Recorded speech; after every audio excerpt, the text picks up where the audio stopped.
Robert leaned back in his chair, the pen still warm in his hand. He wore the kind of smirk that wasn't just about winning, but about winning easily, like the outcome had been decided long before they stepped into the courtroom. His signature slid across the final page of the divorce papers with the same ease he'd dismissed Karen for years, as if this too was just another transaction in a life full of deals he thought he'd mastered. Karen didn't flinch. She sat across from him, hands folded, face unreadable, eyes locked on the table. She hadn't looked at him since they entered the room. The judge took the papers, flipped through each page methodically, then paused. He pulled the prenup from the folder, held it up to the light and squinted. His lips parted just slightly, confusion flickering across his face. Then he said it. 5 words that detonated the entire room. "This document is not valid." The air thinned.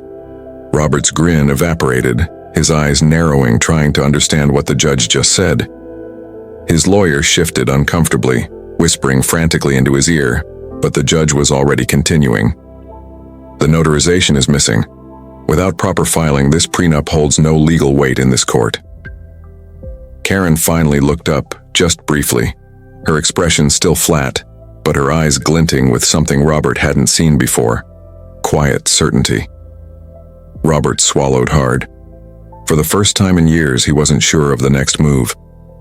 The judge flipped another page, his voice steady. "Which means, Mr. Dalton, that all marital assets are subject to equitable division." Robert's empire, the business he built, the properties, the accounts, all of it, now stood exposed. He turned to Karen, searching her face for signs of shock, outrage, anything.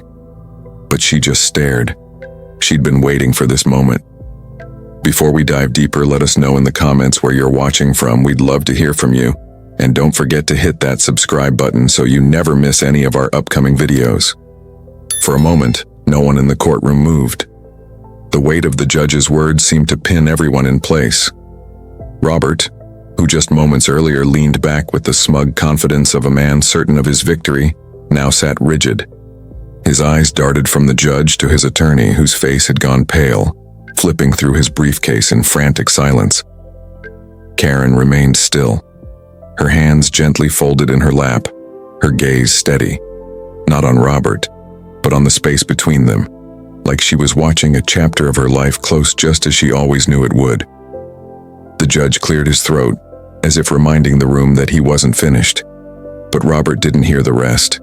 His mind, sharp and calculating in business, was clouded by one question. How? How could this document, the prenup he'd held like a shield, suddenly be worthless? He remembered the day he drafted it, the months of conversations with his lawyers, the insistence that it be watertight. And yet, here he was, the one exposed. And that's where the real story begins. Because Robert wasn't just any man walking into divorce court with a plan. He was a self-made millionaire, a man who'd built his fortune from nothing, who believed that every part of his life, including marriage, was just another asset to be managed. But if that was true, why did Karen, quiet, loyal, overlooked, sit there without fear, without surprise? What did she know that Robert didn't? And what happened the day they both signed that prenup that turned everything on its head? Stay with me, because as we unravel how Robert rose from a crumbling neighborhood in Detroit to a luxury estate in Grand Rapids, why Karen silently watched herself fade into the background, and what fatal flaw lay hidden in the paperwork he thought was ironclad, you'll start to wonder if justice was served, or if Karen had been playing a far smarter game all along. Robert wasn't born with much. The streets of Detroit where he grew up didn't promise success to anyone. Cracked sidewalks, boarded-up homes, the faint echo of sirens almost every night. That was his childhood soundtrack. His father left before he was 5. His mother worked 2 jobs and still couldn't keep the lights on some months. Robert learned early that life didn't give, it took. And so he decided to take back. By 17, he was hustling, not drugs or anything illegal, but knowledge. He read about real estate while his classmates smoked behind the gym. He studied markets while others played basketball on cracked courts. He watched property auctions, city council meetings, and caught on to one truth. If you wanted to rise, you had to think like the men who already owned the board. By his late 20s, Robert had scraped together enough to buy his first property in a rundown neighborhood, a duplex. The roof leaked, the floors creaked, but Robert saw value where others saw ruin. He fixed it up, rented it out, and used the profits to buy another, then another. By the time he was 35, he owned over 20 properties across Grand Rapids. A six-figure empire built brick by brick, deal by deal. But for Robert, success wasn't shared. It was taken. Every handshake was a transaction. Every relationship, a strategy. That's how he saw Karen when he first met her. She was steady, reliable, a woman who wouldn't ask too many questions. Someone who'd fit into his life without disrupting the blueprint. To Robert, Karen wasn't a partner. She was a placeholder, a supportive figure in the background while he played the game out front. She worked long shifts as a bookkeeper, made sure the bills were paid, the paperwork neat, the home quiet. She was the scaffolding he climbed on, but never once did he look down to see if it was strong enough to hold him forever. And yet, as he sat in that courtroom, staring at the judge who just gutted his security, Robert didn't yet realize that the woman he thought was part of the background had been studying his game all along. Karen had always known how to stretch a dollar. Before Robert even bought his first property, it was Karen clocking double shifts at the accounting firm downtown. She'd come home to a quiet, half-lit apartment, the TV still on from the night before where Robert had fallen asleep on the couch, his laptop open, tabs full of property listings and investment blogs. She didn't complain. She simply cleaned up, paid the bills, packed his lunch, and went to bed alone. Again. Nights blurred into years. She kept the lights on, the fridge stocked, the debts low. And when Robert finally made his first big purchase, it was Karen who made sure the finances were aligned, the paperwork filed, the taxes paid. She wasn't just a housewife. She was his first investor. But he never saw that. To Robert, Karen was dependable like the utilities. Always there, always functioning, never needing attention. But behind that quiet presence was a mind that understood numbers better than he ever did. She was a certified accountant, sharp with details, able to catch errors others would miss. But Robert never asked for her input, not on deals, not on strategy, not even on his growing fortune. Instead, he handed her receipts and expected them balanced. Karen watched him grow, watched the distance between them stretch just as wide as his bank account, and still, she endured. She watched silently as he hosted parties without inviting her, made business trips without calls home, signed partnerships without her knowledge.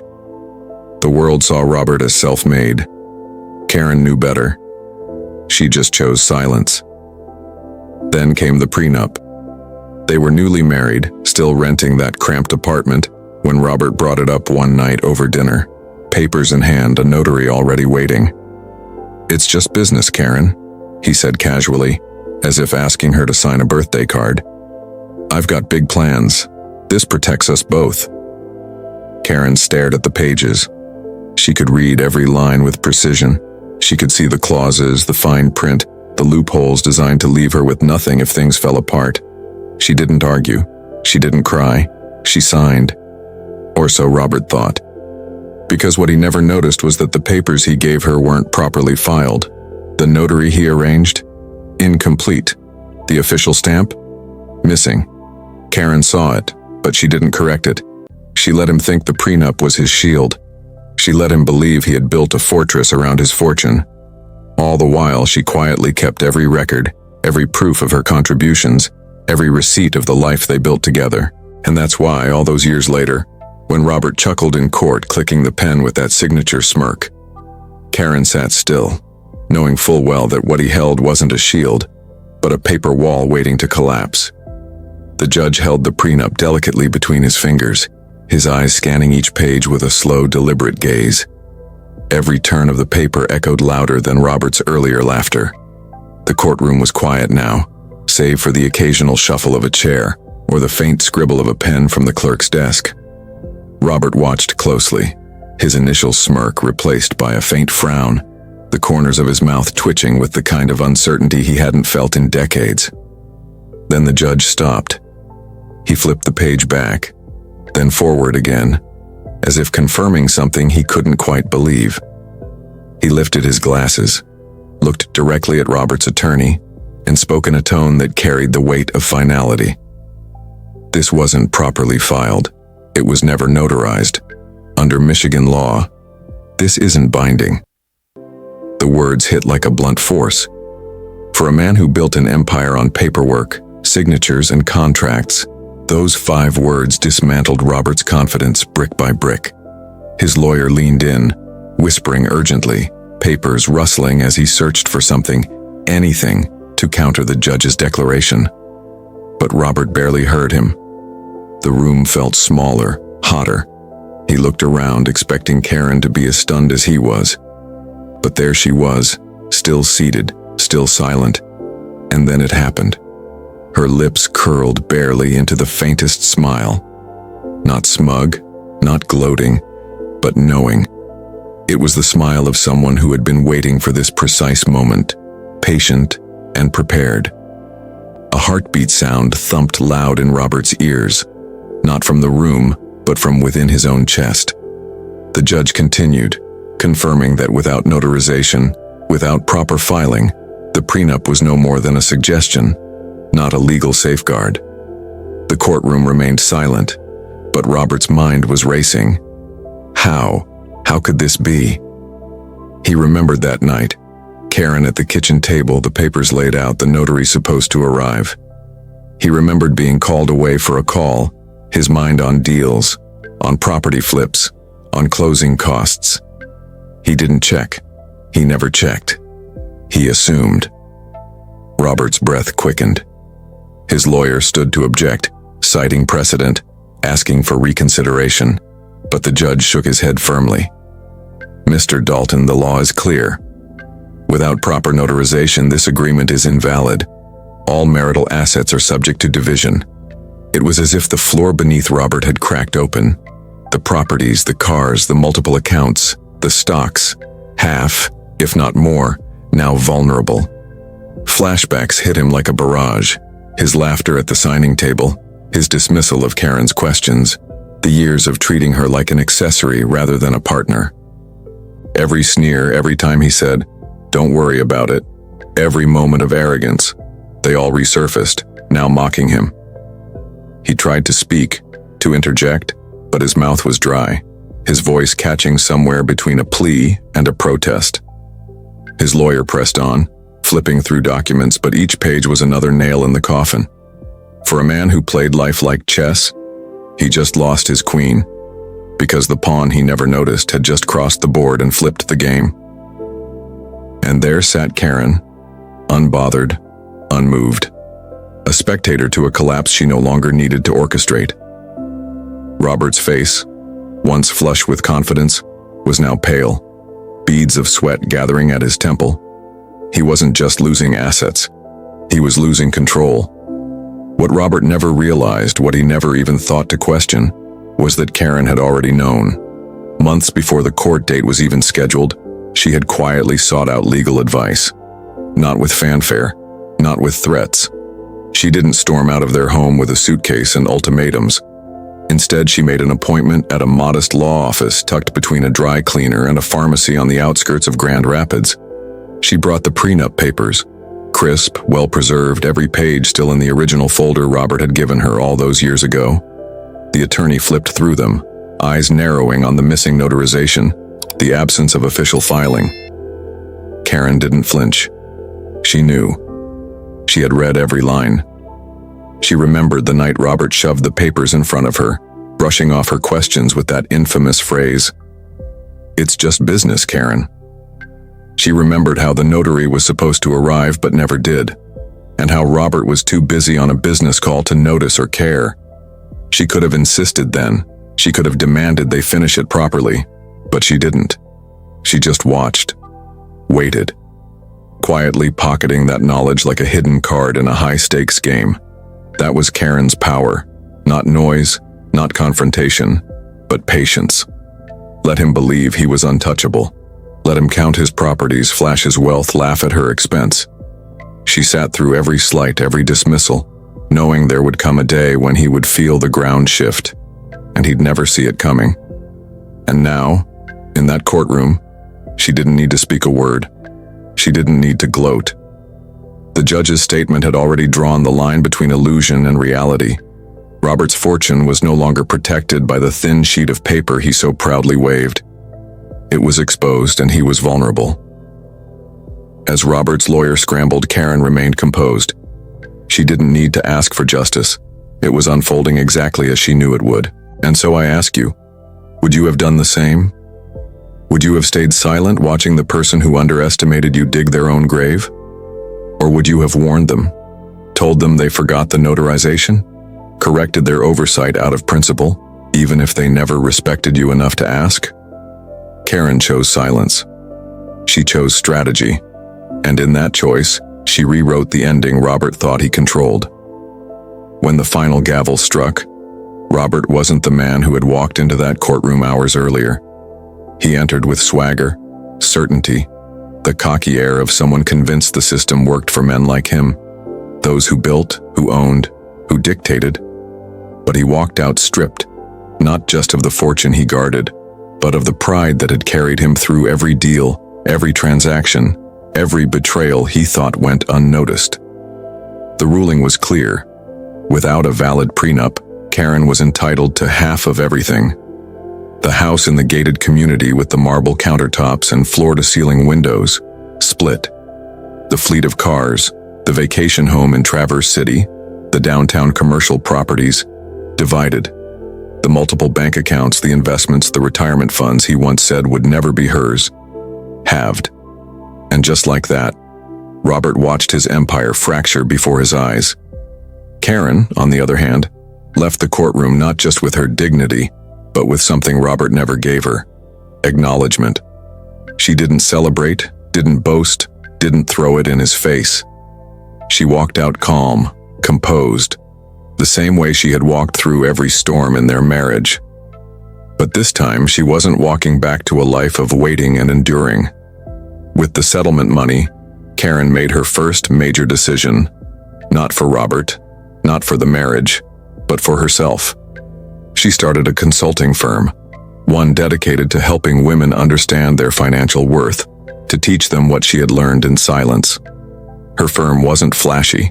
It didn't have marble floors or glass walls, but within a year, it was profitable, respected, and most importantly, it was hers. Meanwhile, Robert's downfall didn't stop at the courtroom steps. Word spread fast in business circles. Investors started pulling back. Partners questioned his judgment. If he could lose half his empire to a technicality, what else had he overlooked?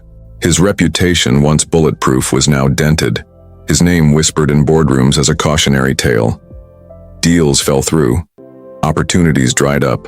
The man who thought he could calculate every risk had forgotten the most basic one, underestimating the person sitting across from him all those years. Karen didn't need revenge. She didn't need to see him ruined.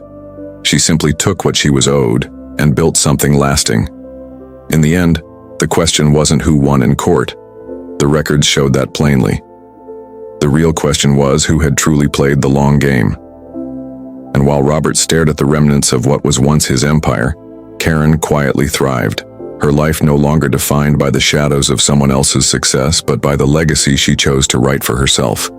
Sometimes silence isn't weakness. Sometimes it's the sharpest tool in the box. Karen knew that. She understood that speaking up, demanding recognition, forcing a confrontation, none of it would have mattered to a man like Robert.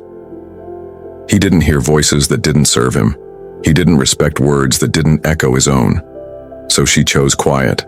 She chose patience. She let him think he was winning.